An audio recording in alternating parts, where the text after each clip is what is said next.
प्रधानमंत्री नरेंद्र मोदी कार्यकाल के 9 साल पूरे हो गए हैं। आज ही के दिन 26 मई 2014 में पीएम नरेंद्र मोदी ने केंद्र सरकार की कमान संभाली थी। 2014 में यूपीए सरकार के खिलाफ मोदी लहर पर सवार होकर बीजेपी ने प्रचंड बहुमत हासिल किया था। वहीं 2019 में आई मोदी की सुनामी में विपक्षी दलों के किले ध्वस्त हो गए थे। 2014 में केंद्र की सत्ता में आने के बाद मोदी सरकार ने कई बड़े फैसले लिए। इन 9 सालों में मोदी सरकार ने बिहार को क्या दिया और मोदी सरकार की विकास योजनाओं से बिहार को कितना लाभ मिला, आइए जानते हैं कि मोदी कार्यकाल में केंद्र की योजनाओं से बिहार के लोगों को कितना लाभ मिला है। मोदी सरकार में डिजिटल भारत को लेकर कई योजनाएं शुरू की गई। उस दौरान डिजिटल रुपया, आयुष्मान भारत, किसान सम्मान योजना, प्रधानमंत्री आवास योजना, उज्ज्वला योजना, अटल पेंशन योजना, सुरक्षा बीमा योजना समेत कई योजनाओं की शुरुआत करके विकास के साथ आत्मनिर्भर भारत के संकल्प को पूरा करने की दिशा में काम किया गया। आयुष्मान भारत योजना के तहत 5 लाख रुपए तक प्रति परिवार मुफ्त इलाज मिलता है। बिहार में अब तक कुल 3,30,000 से अधिक लोग इस योजना के तहत अस्पताल में इलाज करा चुके हैं।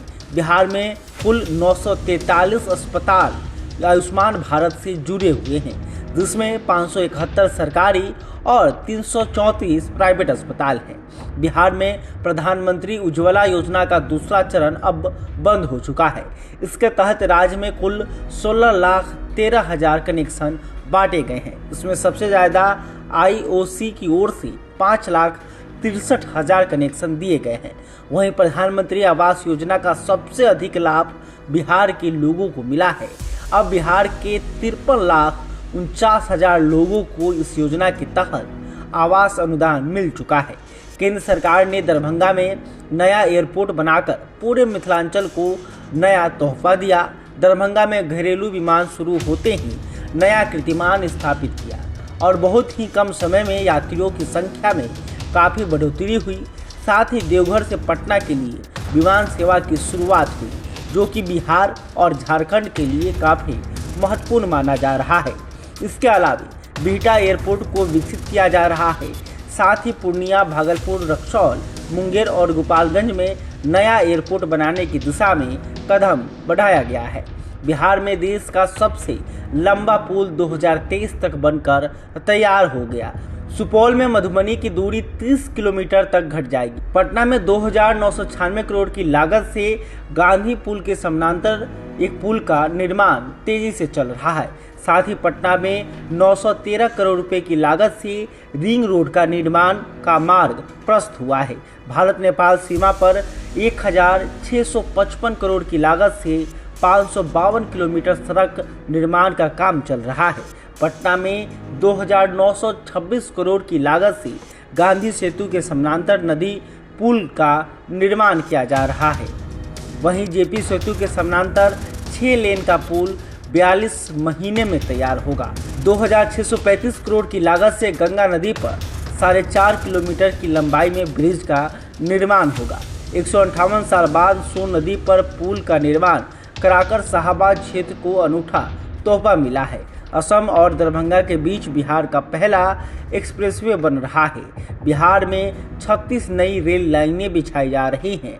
87 स्टेशनों को हाईटेक बनाने का काम जोर शोर से चल रहा है। बिहार को 3 वंदे भारत एक्सप्रेस का तोहफा मिला, जो राजधानी पटना से हावड़ा और रांची के लिए चलेगी। पटना से रांची तक का सफर अब सिर्फ 4 घंटे में होगा। मोदी सरकार में अमृतकाल का अमृत बजट में बिहार पर विकास का अमृत बरसाया गया है, जिससे बिहार के 3 मेडिकल कॉलेजों और नर्सिंग संस्थान खोले जा रहे हैं। बेतिया, मधेपुरा और पूर्णिया में नर्सिंग की पढ़ाई शुरू होगी। बिहार के युवाओं को अब मेडिकल की पढ़ाई में आसानी होगी। वहीं मोदी सरकार से बिहार सरकार अभी भी बिहार को विशेष राज्य का दर्जा मांग रही है, लेकिन यह सपना पूरा नहीं हुआ। बिहार से झारखंड के अलग होने के बाद से ही बिहार के लिए विशेष राज्य के दर्जे की मांग की जा रही है, लेकिन ना तो यूपीए सरकार ने विशेष राज्य का दर्जा दिया और ना ही एनडीए सरकार ने दिया। वहीं पटना विश्वविद्यालय को अभी तक केंद्रीय विश्वविद्यालय का दर्जा नहीं मिल सका है, जिसको लेकर बिहार की जनता उम्मीद लगाए बैठी है। बहरहाल अभी तक आपने हमारे चैनल को सब्सक्राइब नहीं तुरंत करें। इस खबर को लेकर आप क्या सोचते हैं कमेंट करके बता सकते हैं। वीडियो फेसबुक पर देख रहे हैं तो हमारे पेज को भी लाइक करें। बहुत बहुत धन्यवाद।